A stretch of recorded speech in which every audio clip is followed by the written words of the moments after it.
Maqaa Abbaa, kan Ilmaa, kan Hafuura Qulqulluu, Waaqa tokko, Ameen. Jaalatamtoota maatii Waaqayyoo, Waaqayyoon kan isin jaalatu, isinis Waaqayyoo kan jaalattan, ijoolleen adaraa, haadha keenya Dubree Maariyaamii, maatiiwwan qulqullootaa, wareegamtootaa fi tolootaa, bakka adda addaa teessanii chaanaalii kana hordofaa kan jirtan, maqaa Waaqayyootiin nagaa isin gaafadha akkam jirtu. Ameen. Nageenyi Waaqayyoo kadhannaan haadha keenya Dubree Maariyaamii, gargaarsi ergamootaaf qulqullootaa lafaaf bakka jirtan hundatti isin waliin haa ta'u. Ameen. Warreen miidiyaa kanaaf jalqaba irratti warreen miidiyaa kanaaf haaraa taatan Eseq Tawaahidoo Tiyuub sabiskiraayib, laayik akkasumas yaada qabdan koomeenti nu gochuudhaan gamanumaa akka nu waliin taatan maqaa Waaqayyootiin isin gaafanna. Egaa yoo eeyyama Waaqayyoo ta'e har'a mata duree godhannee kan waliin ilaallu waa'ee bara dhumaa kan jedhu ta'a. Egaa waa'ee bara dhumaa yeroo jedhamu kallattii adda addaatiin bakka garaa garaatii dhageessaniirtu ta'a. Egaa waa'een bara dhumaa namoota baay'ee biratti kan amanamu yoo ta'u, keessattuu akka Bataskaana Kiristaanaa Ortodoksii fi kitaaba qulqulluutti barri dhumaa maal jechuu akka ta'e wal duraa duubaan sagantaa walitti fufuun kan ilaallu ta'a. Inni kun immoo kutaa isa jalqabaa waan ta'eef gamanumaa namoota nageenyi dhageessistanii waliin akka hordoftan maqaa Waaqayyootiin isin gaafadha. Egaa gooftaan keenya qorichi keenya Iyyasuus Kiristoos duuka bu'oota isaa kophaatti waamee gara tulluu Ejersaa jedhamu gubbaatti erga baaseen booda waa'ee bara dhumaa fi mallattoolee isaa duuka bu'oota isaatti himeera. Isaan dursa gooftaan keenya Iyyasuus Kiristoos afaan isaatiin waa'ee bara dhumaa dubbachuu isaatiin dursa waa'ee bara dhumaa raajota isaatiin dubbachaa tureera. Boodarra immoo ofii isaatiin dabalees afaan duuka bu'ootaatiin barri dhumaa maal akka ta'ee fi mallattooleen isaa maal akka fakkaatu bal'inaan dubbateera. Egaa har'aaf kan ilaallu barri dhumaa yoomii, barri dhumaa maalinni kan jedhu ta'a. Egaa addunyaan irra jiraannu kun namni jiraatee dulloomee akkuma du'u addunyaan irra jiraannu kunis jiraattee darbuun isheen oolu. Sababni isaas kan ishee uume addunyaa kana kan uume Waaqayyoodha waan ta'eef. Egaa gooftaan keenya qorichi keenya Iyyasuus Kiristoos laftii fi samiin ni darbaa, sagaleen kun darbuu jedhe akkuma dubbate laftii fi samiin kun darbuudha, barri itti darbu bara dhumaa jedhamee waamama. Inni lammaffaan garuu namni kamiyyuu du'aan kara Waaqayyootti waamamuun oolu du'a foonitiin jechuudha. Du'a foonitiin yeroo kara Waaqayyootti waamamu nama saniif guyyaa dhumaati jechuudha. Egaa walumaa galatti amma anaaf sin ilaalu kan barbaanne yeroo addunyaan kun itti darbu, laftiif samiin kun itti darbuudha. Egaa gooftaan keenya qorichi keenya Iyyasuus Kiristoos addunyaa kana fayyisuudhaaf jecha samiirraa gad bu'ee Dubree Maariyaam irraa dhalatee addunyaa hidhaa cubbuu fi hidhaa seexanaa jala turte hiikee gad lakkiseera. Wangeela qulqulluu Luqaas boqonnaa 2:8. Bara boodarra garuu gooftaan keenya qorichi keenya Iyyasuus Kiristoos hundumaafuu akka hojii isaatti kennuudhaaf, hundumaafuu akka hojii isaatti murteessuudhaaf, kan gaarii hojjete gaarummaa isaa akka argatuuf, kan hammeenya hojjetes gatii hammeenya isaa akka argatuuf ergamoota isaatiin marfamee, raajotaa fi qulqullootaan marfamee kabaja guddaadhaan akka dhufu afaan raajota isaatiin dabalee afaan isaatiifiin lammaffaa immoo afaan duuka bu'oota isaatiin dubbateera. Guyyaan kun immoo guyyaa dhumaa yookiin bara dhumaa jedhamee waamama. Egaa waa'ee bara dhumaa kana kitaabni qulqulluun maal jedha? Abboonni darban, abboonni raajota jedhaman maal jedhanii kan jedhu kitaaba qulqulluu ragaa godhannee waliin ilaalla. Egaa jalqaba irratti raajota kan jedhaman kan tsooman, kan kadhatanii fi kan sagadan yoo ta'u, Waaqayyo gammachiisuudhaaf jecha jireenya foon isaanii dhiisanii warreen Waaqayyo duukaa bu'anidha. Raajonni hedduun bara kakuu keessa turaniiru.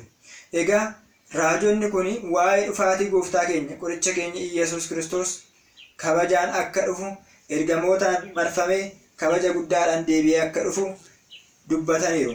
Isaan keessaa tokko kan ilaallu raajicha qulqulluu Henookidha jechuudha.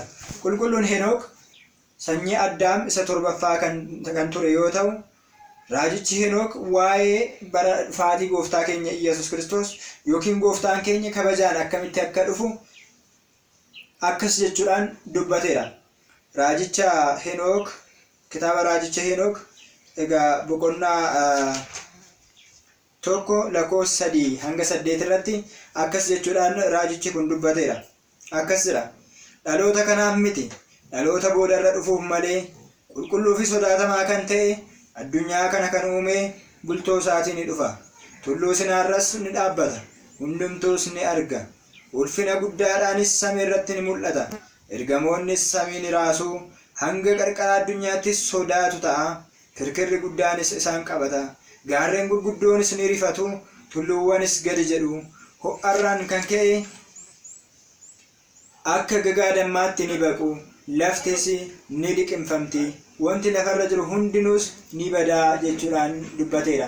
Egaa guyyaan lafti akka gagaatti baqtu kun yookiin guyyaa laftiif samiin darbu, wanti lafaaf samiirra jiru kun itti darbu kun guyyaa dhumaa akka jedhamuu fi guyyaan sun guyyaa sodaachisaa akka ta'ee fi lafti akka gagaa dammaatti guyyaa itti baqtu, samiin akka waraqataatti guyyaa itti maramtu akka ta'e raajichi Henook waa'ee gooftaa keenya qoricha keenya Iyyasuus Kiristoos lammaffaa deebi'ee dhufuusaa dubbateera.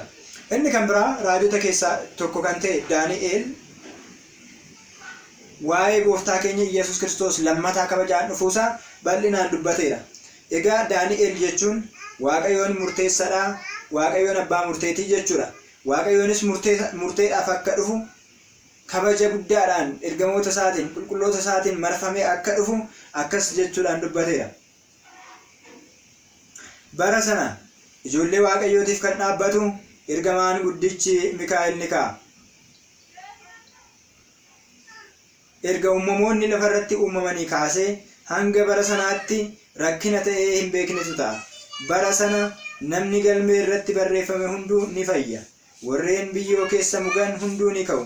Walakkaan isaanii jireenya bara baraatiif, walakkaan isaanii qaanii fi dhiphina bara baraatiif ni ka'u. Warreen ogeessonni akka samii, qulqulloonni baay'een akka urjii samiitti bara baraan dhufu. Yaa Daani'eel, ati garuu hanga dhuma barichaatti sagalicha cufi. Kitaabichas mallatteessi. Baay'een isaanii ni qoratu, beekumsis ni baay'ata jechuudhaan raajicha Daani'eel boqonnaa 9:1-4 irratti dubbateera. Egaa bara san keessa namoonni baay'een isaanii beekumsa akka baay'isan, anatu beeka kan jedhan akka baay'atan, qorannoon akka baay'atu, garuu Waaqayyoo qoratanii bira ga'uun akka hin danda'amnee fi hanga xumuraatti iccitii kana akka hin baasneef Daani'eelitti akka dubbate kitaabni qulqulluun kun nu argisiisa. Barri sun bara rakkinaa waan ta'eef, barri sun bara dhiphinaa waan ta'eef ijoollee Waaqayyoo dhiphina keessaa kan eegu, ijoollee Waaqayyoo qorumsa keessaa kan eegu ergamaan guddichi Mikaa'el ni ka'a jedhe raajichi Daani'eel dubbateera jechuudha. Kana qofaa miti, raajichi Daani'eel akkas jedhe. Subaayee 62 booda Masiihichi ni ajjeefama. Isa biras murteen dhugaa hin jiru. Ajajicha dhufu waliinis magaalittii fi mana qulqullummaa ni balleessa. Xumurri isaanis galoodhaan ta'a. Hanga xumuraatti waraanatu ta'a. Badiidhaafis beellamni qabameera. Inni namoota baay'ee waliin subaayee tokkoof waadaa isaa ni cimsa, ni jabeessas. Walakkaa subaayeetiin booda garuu aarsaa qurbaanaa ni hambisa. Cubbuu fokkisaanis mana qulqullummaa keessatti ni ta'a. Hanga xumura barichaatti badii xumuraatu ta'a jechuudhaan raajichi Daani'eel boqonnaa 7:26-27 irratti dubbateera. Egaa gooftaan keenya qorichi keenya Iyyasuus Kiristoos dhala namaa fayyisuudhaaf jecha samiirraa gad bu'ee dubree maarameerraa dhalachuusaa warreen hin amanne, warreen Ayihudootaa ganaa gooftaan Iyyasuus hin dhalata jedhanii akka eegaa jiran beekamaadha. Egaa namichi isaan eegan kun yookiin Iyyasuus isaan eegaa jiran kun immoo Masiihii sobaa yookiin abbaa dhugaa kan hin taane, dhugaan kan isa bira hin jirre jedhee raajichi Daani'eel kan dubbate kanaadha. Masiihiin sobaa bara dhumaarra in dhalatu waan ta'eef, ani Kiristoosii, ani Iyyasuus jedhee kan ka'u in dhalata waan ta'eefidha jechuudha. Subaayee 62 booda garuu maal ta'a jedhe? Masiihiin sobaa kun in ajjeefama. Murtee Waaqayyootiin masiihiin sobaa kun in ajjeefama. Xumurri isaanis galoodhaan ta'a jedha. Galoodhaan innaa jedhu galaana abiddaatiin ni ta'a. Galaana abiddaatiin si oliin gubachuudha jechuudha. Carraan isaan qaban ibiddaan, galaana abiddaatiin nyaatamuudha. Egaa mana qulqullummaa isa sadaffaan akka ijaaramu ragaa kitaaba qulqulluu kanarraa hubachuu hin dandeenye. Mana qulqullummaa inni sadaffaa, manni qulqullummaa inni jalqabaa nama waaqayyoo kan ta'e raajicha Solomooniin kan ijaarame yoo ta'u, innis bara gooftaan keenya Yesuus Kiristoos bara Xiixoos namni biyya Roomaa biyya Giriik Israa'el weerare abiddaan gubatee akka badu taasise. Mana qulqullummaa keessattis wanni hin taane raawwatame. Manni qulqullummaa sunis jigeedha. Manni qulqullummaa inni lammaffaan immoo deebi'ee ijaaramee ture. Innis bara 70 bara mootonni Roomaa Israa'el itti weeraran manni qulqullummaa sun maal ta'eera? Jigeera. Manni qulqullummaa kun diigameera jechuudha. Amma immoo bara dhumaarra manni qulqullummaa inni sadaffaan ni ijaaramaa jechuudha. Manni qulqullummaa inni sadaffaa kun erga ijaarameen booda waggaa 3 fi ji'a 6 bifa nageenya qabu fakkaatuun ni bulcha jedha. Garuu nagaan hin jiru. Waggaa 3 fi ji'a 6 booda garuu seefii mana qulqullummaa jala akka inni diriirsuu fi namoota amantii kana hin fudhanne, namoota seexanatti hin amanne, namoota masii sobaa kanatti hin amanne hunda akka ajjeesuu fi cubbuun fokkisaan bataskaana san keessatti yookiin mana qulqullummaa san keessatti akka raawwatamuu fi badiin xumuraa akka achi keessatti raawwatamu raajichi Daani'eel akkas jechuudhaan dubbateera jechuudha. Egaa inni kan biraa raajota keessaa tokko kan ta'e Hisqeelis akkas jechuudhaan dubbateera jechuudha. Samiiwwanis nan golgaa, biiftuus duumessaan nan dhoksa, addeessis ifa hin kennitu, ifoota samiirraa hundas irratti hin dukkaneessa, lafas dukkanan taasisa jedha Waaqayyoon jechuudhaan raajicha Hisqeel boqonnaa 32 lakkoofsa 6 hanga 8tti raajichi kun dubbateera jechuudha. Samiiwwanis maalan godha? Nan golgaa, samiiwwan nan golgaa, biiftuunis duumessaan nan dhoksa, addeessis ifa hin kennitu, ifoota samiirraa hundas irratti hin dukkaneessa, lafas dukkanan taasisa jedha Waaqayyoon jechuudha. Raajichi kun kaa dubbateedha. Egaa yeroo sana namoonni baay'een waaqummaa Waaqayyoo waan gananiif, waaqummaa Waaqayyoo baay'een isaanii waan hin amanneef biiftuun irree hanga dukkanaa'utti, addeessi hanga ifa dhowwachuutti fi urjiin hanga samiirraa gad harca'utti raajiin garaagaraa akka ta'u raajichi Hisqeel bal'inaan dubbateedha jechuudha. Kanaaf immoo bara kakuu haaraa keessa gooftaa keenya qoricha keenya Yesuus Kiristoos Ayhudoonni naaffaadhaan irratti ka'uudhaan gaafa fannoo irratti fannisan qullaasaa qulqulluu fannisan ture jira. Yeroo qullaa fannisan biiftuun gooftaan kiyyaa yeroo inni qullaa fannifamu ilaalu jechuudhaan biiftuun maal taateerti? Biiftuun ifa ishii dhowwatteerti jira. Urjiinis samiirraa harcaateerti. Addeessis dhiiga uffatteerti. Keessattuu sa'aatii 6 kaasee hanga sa'aatii 9tti biiftuun hin dukkanoofte, urjiin samiirraa harca'anii addeessi ifa ishii dhowwatte, lafti ni gaggaragalee ni raafamee jira. Akkasuma gooftaa keenya Yesuus Kiristoos kabajni isaa yeroo tuqamu, innaa gooftaan keenya fannifamu, kabajni isaa yeroo tuqamu, kabaja isaa ibsuudhaaf jecha biiftuun akka ifa dhowwatte, addeessi akka diimatte, akkasuma urjiin akka samiirraa harcaate, lafti akka gaggaragale, gooftaan keenya Yesuus Kiristoosis barri dhumaa yeroo ga'e namoonni baay'een kabaja Yesuus Kiristoos tuquudhaan, Yesuus Kiristoos Waaqayyo miti jechuudhaan seexanaaf waan sagadaniif, Yesuus Kiristoos Waaqa miti jechuudhaan kan Waaqa kan ta'e seexana jechuudhaan namoonni baay'een Waaqayyo waan gaddisiisaniif uumamoonni Waaqayyo kun irree dheekkamuudhaan addeessi akka diimattu, urjiin samiirraa akka harcaatuu fi lafti akka raafamu, kirkirri lafaa bakka adda addaatti akka ta'u gooftaan keenya Yesuus Kiristoos wangeela Maatewos boqonnaa 24 irratti bal'inaan kaasedha jechuudha. Isa kanas raajichi keessaa tokko Hisqeel raajota kan turan keessaa jechuudha. Hisqeel akkasitti dubbate jechuudha. Raajicha Hisqeel boqonnaa 32 lakkoofsa 6 hanga 8tti dubbistanii hubachuun ni danda'ama jechuudha. Inni kan biraa raajota gurguddoota kan jedhaman yookiin abbeeshtii nabiyaat kan jedhaman keessaa tokko raajicha Isaayyaas jechuudha. Raajichi Isaayyaasis akkas jechuudhaan waa'ee bara dhumaa yookiin laftiif samiin kun guyyaa itti darbu akka darbuu fi akkamitti akka darbu kaasee dubbateera jechuudha. Akkasira Waaqayyoon addunyaa ni balleessa, lafa onaas yookiin gammoojjiis ni taasisa, ni gaggaragalchas, kan ishee irra jiraatus ni bittinneessaa jedha. lafa namni akka irra hin jiraanne gammoojjiirra namni jiraachuu akkuma hin dandeenye lammaffaa lafa kanarra namni deebi'ee jiraachuu akka hin dandeenye waaqayyoon ni taasisa. Laftis ni gaggaragala. Isheerras kan jiraatu tokko hin jiru. Wanta isheerra jiraatu hundu ni bittinnaa yookiin ni bada jechuudhaan raajicha Isaayyaas boqonnaa 24 lakkoofsa 1 irratti dubbateera. Kana qofa miti. Dheekkamsa waaqayyoo warreen raawwatan addunyaa balleessuuf biyya fagoo qarqara samiitiin ni dhufu. Guyyaan waaqayyoo dhiyaateeraatii boo'a. Badiinis waaqayyo biraa ni dhufa. Kanaafuu harki hundumtuu ni dadhabaa. Namni hunduu ni rifata. Maanguddoonnis ni rifatu. Akka dubartii deessus ciniinsuun isaan qaba. Walii isaanis ni ajjeesu jedhe.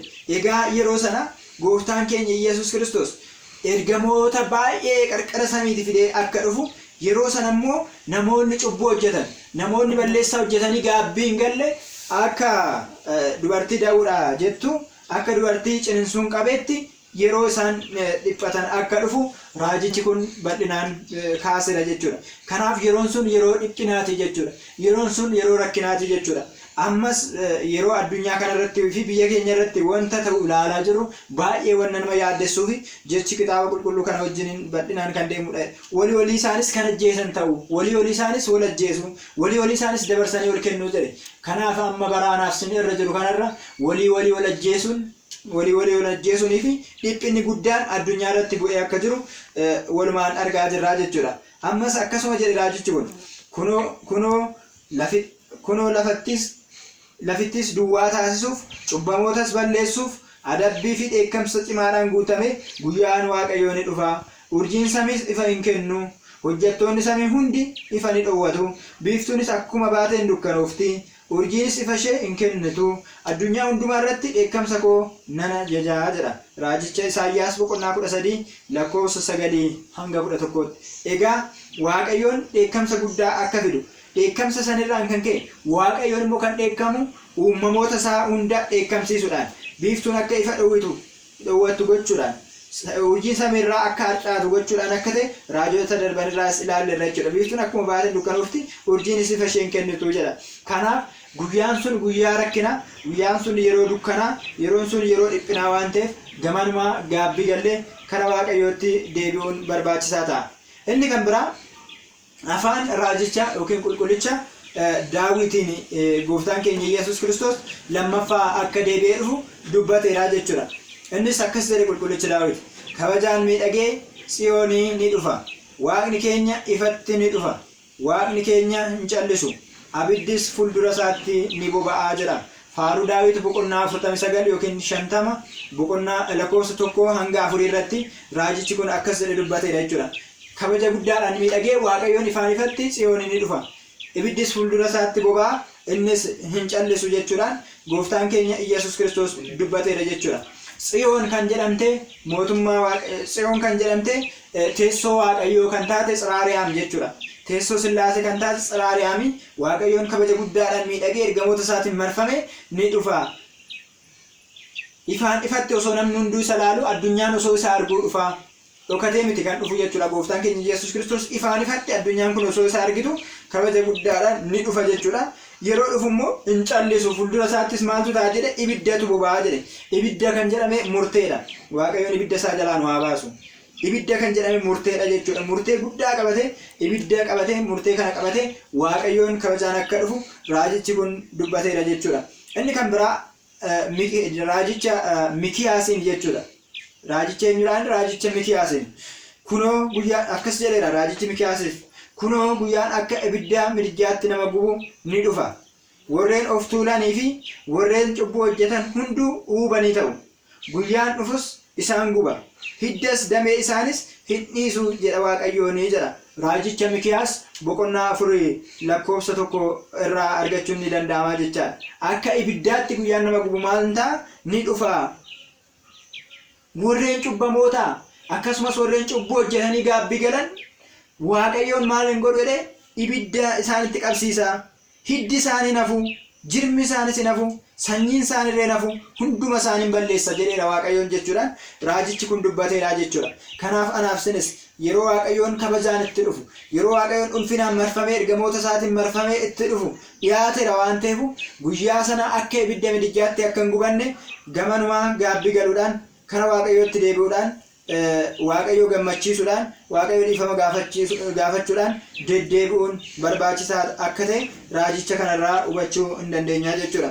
Inni kan biraa gooftaan keenya qorichi keenya Iyyasuus Kiristoos afaan isaatiin deebisee dubbateera. Lammaffaa dhufaati isaa afaan isaatiin maal godheera? Dubbateera deebi'ee akka dhufu. Ani kabajaan ergamoota marfamee akka dhufu dubbateera. Wangeela Maatiyos boqonnaa 24 lakkoofsa 1 kaasnee yommuu ilaallu gooftaan keenya Iyyasuus Kiristoos gaara tulluu Ejersaa jedhamu irratti ol ba'ee jira. Tulluu Ejersaa yookiin Dabra Zayit kan jedhamu jechuudha. Tulluu san irratti erga ol ba'een booda mana qulqullummaa itti argisiisuudhaaf duuka bu'oonni isaa itti dhiyaatanii jira. Mana qulqullummaa itti argisiisuudhaaf duuka bu'oonni isaa itti dhiyaatan. Yaa gooftaa, manni qulqullummaa kun baay'ee miidhagaa, baay'ee bareedaa, kottu ilaali, akka itti nu calaqqisu ilaali jedhanii gaafatanii jira. Biiftuun irratti ba'ee mana qulqullummaa san irratti biiftuu waan ba'eef sa'aatii isaa ganama waan ta'eef manni qulqullummaa sun immoo warqee fi birrii qabeenya guguddaadhaan waan ijaarameef albuuda guguddaadhaan waan ijaarameef waan calaqqisuuf kottu ilaali akka itti inni bareedu jedhanii gaafatan. Gooftaan keenya Iyyasuus Kiristoos deebisee akkas jedheen. Kana hundumaa ni argitu? Dhuguma isiniin jedha. Dhagaan kun dhagaa kanarraa osoo hin kufin asitti hin hafuu jedheen. Dhuguma isiniin jedha. Dhagaan kun dhagaa kanarraa osoo hin kufin asitti hin hafuu jedheen. Egaa dhagaan kun dhagaa kanarraa osoo hin kufin asitti hin hafu jedhee gooftaan keenya Iyyasuus Kiristoos gaafa gaafatu duuka bu'oonni isaa immoo gaafii gurguddoo lama gaafataniiru jechuudha. Akkas jedhanii gaafatan duuka bu'oonni isaa. Yaa gooftaa, guyyaan barri dhumaa kun yoomi akka waa'ee bara dhumaa akka dubbatu galee fira jechuudha duuka bu'oota. Duuka bu'oonni Waaqayyoo immoo maal jedhanii gaafatanii? Yaa gooftaa, barri dhumaa kun yoomi? Mallattoon isaa hoo maal inni jedhanii itti siqaniitoo gaafatanii jedha. Gooftaan keenya Iyyasuus Kiristoosis bal'inaan kaasetii itti dubbateera jechuudha. Egaa gooftaan keenya Iyyasuus Kiristoos yeroo isaan gaafatan eenyumtuu akka isin hin doggorsine of eeggadhaadha. Raajonni sobdoonni baay'een isaanii maqaa kiyyaan ni dhufu, namoota baay'ees ni dogoggorsuu jedhee gooftaan keenya Iyyasuus Kiristoos itti dubbateera jechuudha. Namoota baay'ees ni dogoggorsu, maqaa kiyyaanis ni dhufu, namoota baay'ee karaarraa ni jallisu jechuudhaan gooftaan keenya qorichi keenya Iyyasuus Kiristoos kabajni isaaf haa ta'uti dubbateera jechuudha. Kanaafuu mallattoo isaa keessaa inni gurguddaa fi inni jalqabaa maal inni jedheeni? Raajonni sobdoonni maqaa kiyyaan addunyaa irratti ni ka'u. Nuyi raajota jedhu, nu waa'ee Waaqayyoo raajna, nu waa'ee Waaqayyoo dubbanna jedhu. Raajonni sobdoonni hin dhufu, karaa irratti ba'anii namoota baay'ees maal godhu jedha? Ni dogoggorsu. Isin immoo isaan irraa maal godhaadha? Of eeggadhaadha. Of eeggadhaa isaan irraa. Jarreen kun maal isaan jedhe? Sobdoota isaanii jechuudhaan gooftaan keenya Iyyasuus Kiristoos dubbateera jechuudha. Inni kan biraa mallattoo isaa inni itti hime keessaa inni tokko akkas jedheen. Namoonni baay'een ani Kiristoos jechuudhaan maqaa kiyyaan ni dhufu waan ta'eef isaan irraa of eeggadhaadha. Eenyumtiyyuu akkas hin doggorsine. Waraanaa fi oduu waraanaa dhaga'uudhaaf jirtu. Inni lammaffaan maal jedha? Waraanaa fi oduu waraanaa dhaga'uudhaaf jirtu waan ta'eef maal godhaa jedhe? Hin rifatinaadha. Waraanaa fi oduu waraanaa dhaga'uudhaaf jirtu. Kuni ta'uun dirqama waan ta'eef hin rifatinaadha. Of eeggadhaadha. Xumurri isaa hin geenye waan ta'eef, xumurri isaa ganaadha waan ta'eef, xumurri isaa hin geenye waan ta'eef, inni kun jalqaba waan ta'eef yeroo waraanaa fi oduu waraanaa dhageessan hin rifatinaadha jedha. Egaa biyya keenya irrattis ta'e addunyaa irratti sodaa baay'ee ta'aa kan jiruu fi sodaa rakkoo hamaa ta'aa kan jiru, biyyoota baay'ee jeeqaa kan jiru waraanadha jechuudha. Yeroo ammaa kanaaf sin dhagaa kan jirru waraanaa fi oduu waraanaa qofaadha. Miidiyaa yeroo banne miidiyaa irraa kan dhageenyu oduu waraanaati. Feesbuukii yoo senne feesbuukiin oduu waraanaa, yuutuubiin oduu waraanaa, ministiriin kan jedhaman miidiyaaleen garaagaraa kan akka televiziyoonota garaagaraa kan odeessaa oolan oduu waraanaatii jechuudha. Inni kun barri dhumaa dhiyaachaa akka jiruu fi yeroon isaa gaggabaabbachaa akka jiru kan gooftaan keenya qorichi keenya Yesuus Kiristoos dubbate gahaa akka jiru kan nu hubachiisudha. Waraanaa fi oduu waraanaa dhaga'uudhaaf jirtu waan ta'eef jabaadhadha. Garuu maal hin ta'ina hirrifatina xumurri isaa hin geenye waan ta'eef jedhe. Egaa mallattoo isaa inni tokkoffaan raajonni sobdoonni gara addunyaa kanaatti ni dhufu. Inni lammataan immoo maal inni waraanaa fi oduu waraanaa in dhaga'amaa jechuudha. Waraanaa fi oduu waraanaati jechuudha kan gurra keenya dadhabsaa jiruu fi namoonni baay'een itti sodaachaa fi raafamaa jiranidha jechuudha. Inni kun yeroo sana kaa innaa dhufaatiin waaqayyoo ga'uudhaaf jedhu mallattoon isaa inni lammaffaan maalidha? Waraanaa fi oduu waraanaati jechuudha. Inni kan biraa immoo uummanni uummata irratti mootummaan mootummaa irratti ni ka'aa jira. Uummanni uummata irratti mootummaan mootummaa irratti ni ka'a. Egaa diinni namaa maatiidhuma ofii akka ta'u obboleessa obboleessa irratti obboleettiin obboleettii irratti haati ilmoo irratti ilmoon haadha irratti abbaan ilma irratti ilmi abbaa irratti akka ka'uu fi walii isaanii akka ajjeesan jaalalli namoota gidduudha akka dhabamu wal qoqqooduun akka baay'atu gooftaan keenya Yesuus Kiristoos mallattoo taasiseeti duuka bu'oota isaatti himeeraa jechuudha. Inni kan biraa egaa waraanaa fi oduu waraanaa kaasneerraa inni kan biraa inni uummata irratti mootummaan mootummaa irratti ni ka'a, sabni saba irratti ni ka'a jedha. Egaa isa kana isinitti himuun barbaachisaa miti. Yeroo kana akkuma argaa jirtan sabni sabaan ol qoodee maal akka wal gochaa jiru biyya keenya irrattis argaa jirtu waan ta'eef wal qoqqooduun ni baay'ata jechuudha. Inni kan biraa beellii fi dhibee daddarbaan kirkirri lafaas bakka adda addaatti ni ta'a jedha. Beellii fi dhibee daddarbaan kirkirri lafaa bakka adda addaatti ni ta'a jedha. Egaa akkuma argaa turtanii fi argaa jirtan yeroo ammaa kanas dhibeewwan daddarbaan qoricha hin qabne baay'een isaanii addunyaa irratti babal'achaa kan jiran mallattoo gooftaa keenya Yesuus Kiristoos jechuudha. Dhibee daddarbaa akkasumas kirkirri lafaa bakka adda addaatti ni ta'a.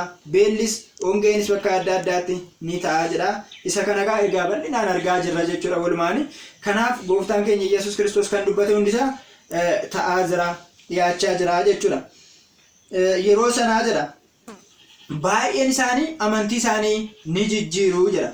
Walii isaanis dabarsanii wal kennu, walii isaanis wal jibbu jedha. Yeroo sana namoonni baay'een maal godhu?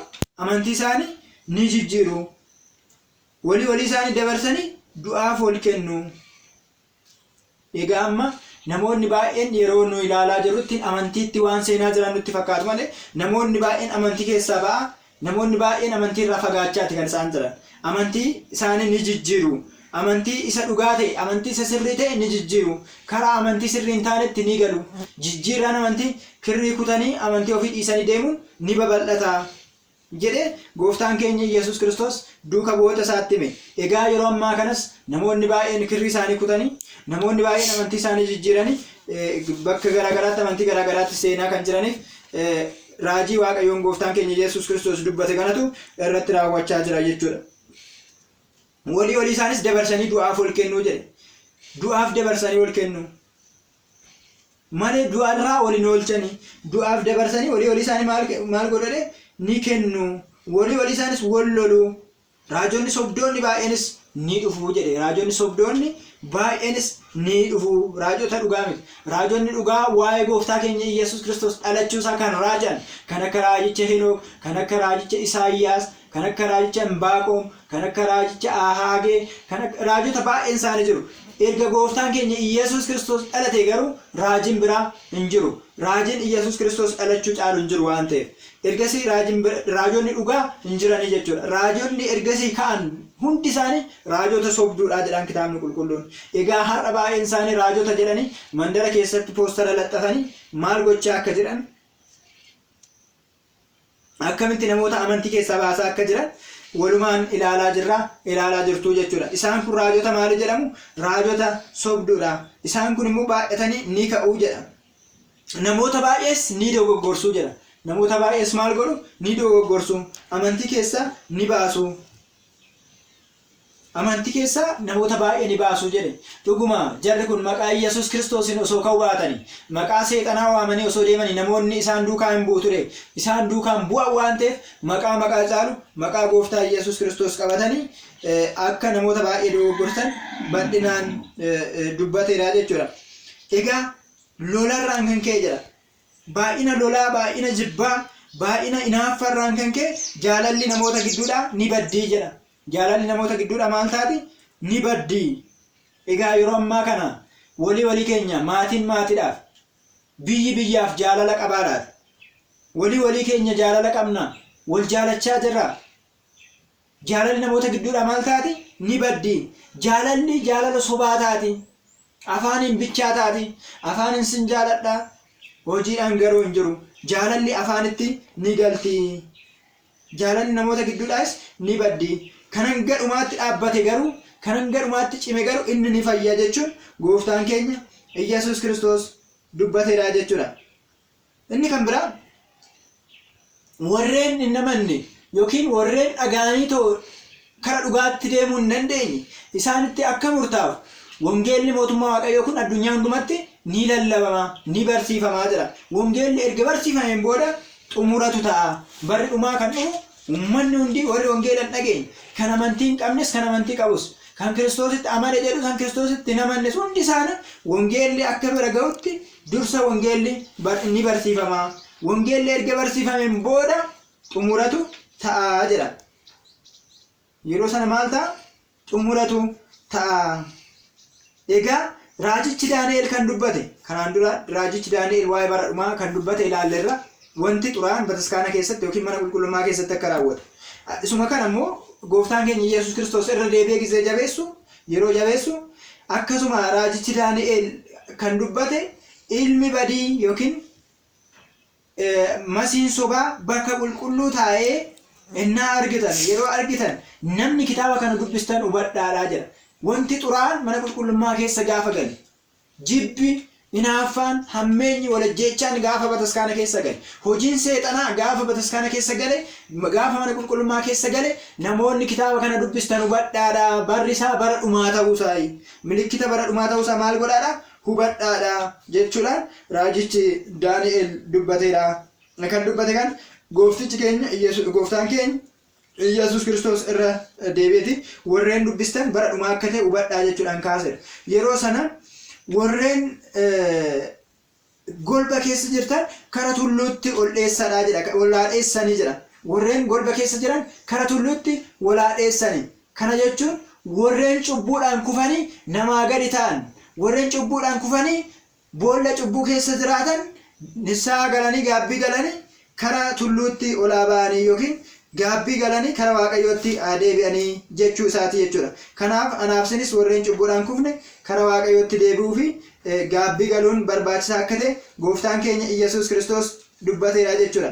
Inni kan biraa inni qotiisa qotaa jirus uffata isaa fudhachuudhaaf kara manaatti hin deebi'inii jedha. Qotiisa qotaa kan jiru kan jedhame sagalee Waaqayyoo inni barsiisus kara jireenya isaatti hin deebi'inii. Sagalee Waaqayyoo dhiisee waa'ee Waaqayyoo barsiisuu dhiisee abdii kutee duubatti hin deebi'inii jechuu isaati. Kanaaf yeroo sana warreen garaatti baatanii fi warreen hoosisaniif isaaniif wayyoo. Garuu dheeffi keessan gannarraa fi guyyaa sanbataarraa akka hin taane jabaadhaatii kadhadhaadhaa jedha. Egaa akka aadaa Israa'elitti guyyaa sanbataa manaa ba'uun, guyyaa sanbataa karaa deemuun hin eeyyamamuu jechuudha. Guyyaa sana nama araarsuudhaan, guyyaa sana mana qulqullummaa ooluudhaan akka aadaa Israa'elitti ta'aniiti kan isaan oolan. Kanaaf guyyaa sana karaan deema osoo jettanii namni karaa namatti argisiisu hin jiru jechuudha. Karaarra homtuu hin jiru mana oola hunduu waan ta'eef. Kanaaf yeroo namni karaa isin argisiisuu danda'utti, yeroo namni wangeela isinitti himuu danda'utti, yeroo namni waa'ee Waaqayyoo isinitti himuu danda'utti maal godhaadha? Kara Waaqayyootti dhiyeessaa malee guyyaa namni daandii isinitti hin argisiisne, guyyaa rakkoo kana, guyyaa namni isin oolchuu hin dandeenye, guyyaa kana akka hin taane. Kanaaf guyyaa sanbataa fi yeroo gannaa akka hin taane, yeroo gannaas akkuma beektan dhoqqee waan ta'eef fiiganii jalaa ba'uun hari'anii qabuun ulfaataadha waan ta'eef, roobni roobaa lagdiin guuta yeroo rakkooti waan ta'eef. Kanaaf warreen cubbuudhaan kuftanii jirtanis cubbuudhaan kuftanii bakka jirtanitti, cubbuudhaan rakkattanii bakka jirtanitti akka isinitti dhufne gaabbii galaati na eegadha. Sanbataa fi maalirraa akka hin taane of eeggadha. Guyyaa gannaarraa akka hin taane of eeggadhaadha. Yeroo sana addunyaan erga uumame kaase hanga har'aatti kan hin taane kana boodas rakkoo ta'ee hin beeknetu ta'aa jedha. Kana boodas rakkoo ta'ee hin beeknetu ta'a. Dhuguma guyyaa sana warreen hin filadheef, warra hin jaaladheef, warra anaaf jecha wareegaman, warra anaaf jecha dhiphina adda addaa arganiif jedhee tanan guyyicha gabaabse malee osoo guyyicha gabaabsu baadhee warreen foon uffatan hundi isaaniitiyyuu hin fayyanii ture jedha. Kanaaf guyyicha kanan gaggabaabse warreen filataman qulqullootaaf jedheen warreen filataman ijoollee waaqayyootiif jedhee tananii guyyicha gaggabaabsee jedha. Kanaaf walumaa galatti sagantaa keenyaarraa xumuruudhaan dursa akka ergaatti wanti dabarsuu barbaadu yoo jiraate barri dhumaa dhiyaateedha. Jaalannus jibbinus barri dhumaa kan jedhamu jira. Kara fuulduraatti tartiibaan laalla jenneerra. Bara dhumaa amantii garaagaraa keessatti akkamitti akka laallamu barri dhumaa qorannoo saayinsii biratti sin amanamaa isaan birattis akkam akka ta'e isaanis akkamitti barri dhumaa akka ta'u yaada mataa isaaniin kaasu maal akka ta'e bal'inaan hin kaasna. Kanaaf barri dhumaa kun waan dhiyaateef waaqayyoon murteedhaaf gara keenya dhufuudhaaf waan qophaa'eef anaabsinis gaabbii galuudhaan kara waaqayyootti deebi'uudhaan kara waaqayyootti boo'uudhaan gaabbii gallee mootummaa isaatiif qophaa'uun barbaachisaa ta'a. Waaqayyoon akka akkas goonu nu gargaaru. Kanaaf sagantaan kun tartiibaan kutaan itti aanusaa kutaan lammaffaasaa itti fufa. Inni kun kutaasaa isa tokkoffaadha. Warreen yuutuubii kanarra fayyadamtan jechuudha. Sagantaa kana dhuguma jajjabeessuudhaaf jechuudha. Sabiskiraayib, sheer gochuudhaan hiriyoota keessaniif laayik gochuudhaan barumsa kana akka babal'istan gamanuma maqaa waaqayyootiin isin gaafadha. Egaa walitti fufee isiniifan gallakkisa. Yaada keessan immoo wanta itti dabalamuu qabu wanta sirrachuu qabu immoo jalaan lakkoofsa bilbila kiyyaa isiniif gubbaarraan jechuudha. Akkuma argaa jirtan gubbaasaarraan lakkoofsa bilbila kiyyaas isinii kaa'eera. Akkasuma immoo koomentii bakka jedhu jala galuudhaan koomentii keessanis naa kaa'uu dandeessu. Koomentiin keessan na dhaqqaba. Dubbisee tanan wanta sirrachuu qabu nan sirreessa. Amma danda'ame immoo abbootis gaafadheen kitaabota garaagaraas dubbiseen immoo deebii kennuu waan hin danda'uuf wanta gaafii isinitti ta'e waa'ee bara dhumaatiin ol qabate lakkoofsa bilbilaa kiyyaan kanaa ol jiruun naa dawwaltanii akkasuma koomentii kennitanii koomentii sana waan dubbisuuf isa irratti hundaa'uudhaan sirreessuu yaala. Seenaatii hordofaa anan yeroo namatti nu gidduutti argame maqaan waaqa keenyaa kan galatoomee fi kan ulfaate nuuf haa ta'u. Kennaan waaqa abbaa jaalalli waaqa ilmaa tokkummaan waaqa hafuura qulqulluu kadhannaan haadha keenya dubree maariyaamii gargaarsiif ergamootaaf qulqullootaa wareegamtootaaf tolotaa biyya keenya Itoophiyaa amantii keenya ortodoksii tawaahidoo uummata kiristaanaa hunda wajjin hanga bara baraatti haa ta'u. Ameen. Galanni waaqayyoof haa ta'u.